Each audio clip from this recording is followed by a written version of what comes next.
There's something magical about getting older, not because of the years behind you, but because of the clarity that comes ahead. By the time you reach your 60s and 70s, life has taught you many lessons.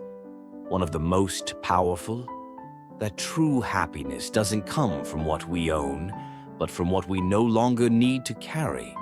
We spend much of our early lives collecting things: souvenirs, gadgets, gifts, clothes, tools, furniture, even memories in physical form.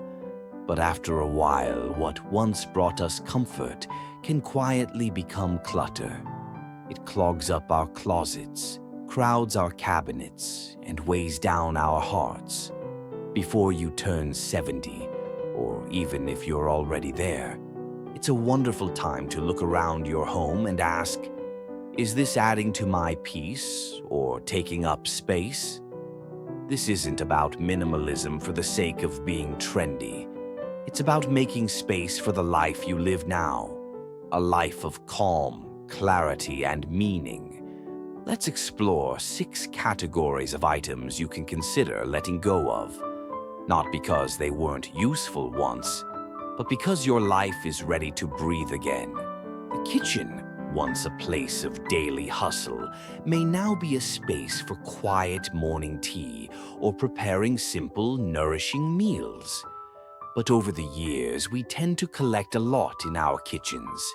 Bread makers used once, rice cookers with a broken handle, blenders that don't blend anymore, egg slicers, avocado tools, fancy whisks, spiralizers, and more. How many of these tools actually make cooking easier today? Take a drawer or cabinet at a time. Lay the tools out on the counter and ask yourself, when did I last use this? Do I even enjoy cooking with it? If you're like most people, you'll realize that only a small handful of tools truly serve you now. Keep the tools you love, the kettle you use every morning, your favorite knife, the sturdy pan that's seasoned with years of meals. And the rest? Pass them along. Donate, gift, or recycle. Creating a simpler kitchen isn't just about space, it's about feeling lighter. Every time you reach for a spoon or open a drawer, books are sacred to many of us. They've taught us, transported us, consoled us. But sometimes, they quietly become clutter. Look at your bookshelf.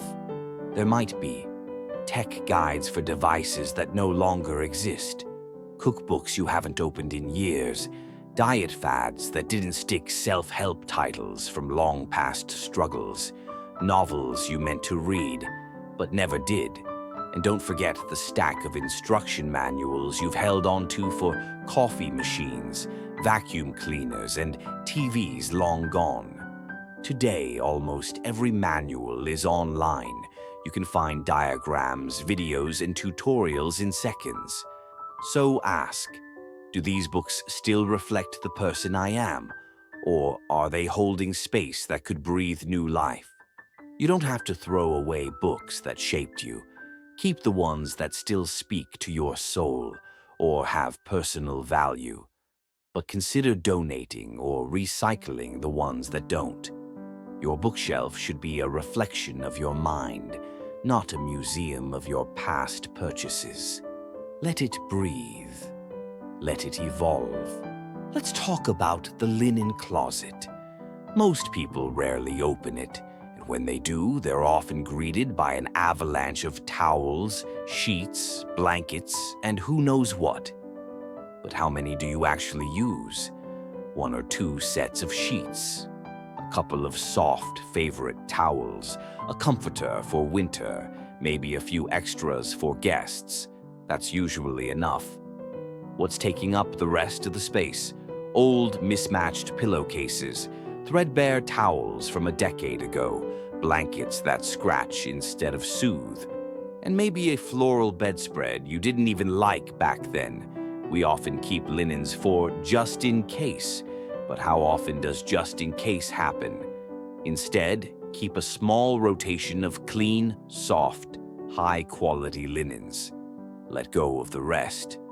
Animal shelters are often grateful for donated towels and blankets. A clean linen closet doesn't just look better, it makes laundry easier, organizing simpler, and bedtime more peaceful. It's not just about tidiness, it's about comfort and care for your future self. Closets are emotional places. They hold versions of ourselves from every stage of life. The confident young worker, the stylish middle-aged party-goer, the parent, the professional, the romantic, the dreamer. But clothes have a way of hanging on, even when we no longer wear them. You might find pants that haven't fit in years, shoes that pinch every time a jacket you bought and never loved, a dress that reminds you of a life that's no longer yours. Ask yourself, if I saw this in a store today, would I buy it again? If not, it may be time to let it go. We hold on to clothing out of guilt, sentiment, or habit. But imagine opening a closet filled only with pieces that fit, feel good, and suit your life now. Donate what no longer serves you. Give it a second life with someone in need. You'll be amazed how much lighter your mornings feel when you're not sorting through the past, just stepping into the present. Your home should reflect your current joy, not old obligations. But we often fill our walls and shelves with things that feel more like clutter than comfort. The framed art you never really liked, the figurines collecting dust since the 90s, the gift from a relative you didn't want to offend. We tell ourselves these items don't take up much space, but they do take up mental space. The truth is, you deserve to live in a home that feels like you now. Walk through your living spaces slowly. Pause and look at each item. Ask, does this bring me warmth? Would I choose it again today? Keep what still feels meaningful. Pass along the rest. This isn't about stripping your home down to bare walls. It's about curating it to match your current peace, your current season. Your space should nurture your spirit, not reflect a past you've outgrown. The bathroom cabinet can be a quiet trap. It holds items that once promised beauty, health, or relief, but are now long expired, half-used, or forgotten. You might find lotions from 5 years ago, hair products that never worked, expired prescriptions, lipsticks that have changed color, vitamins that you stopped taking ages ago. These aren't just clutter. They can be harmful, especially medications. Take some time. Empty each drawer or shelf. Check every date. Toss what's old or unsafe.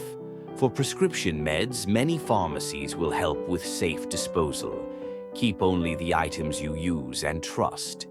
Place them neatly where you can see them. A clean, uncluttered bathroom feels calming, and it reminds you that self-care starts with safe care. So, what does a decluttered life really mean? It's not about bare rooms or empty drawers. It's about living with clarity, freedom, and purpose. When we release what no longer serves us, we make room for what does. More space for hobbies, more time for loved ones, less stress from mess, more ease in everyday life, and most of all, peace of mind. You are not defined by your things. You are defined by your wisdom, your kindness, your stories, your soul. So before you turn 70, or even after, ask yourself, what am I ready to let go of? The lighter your home, the freer your heart,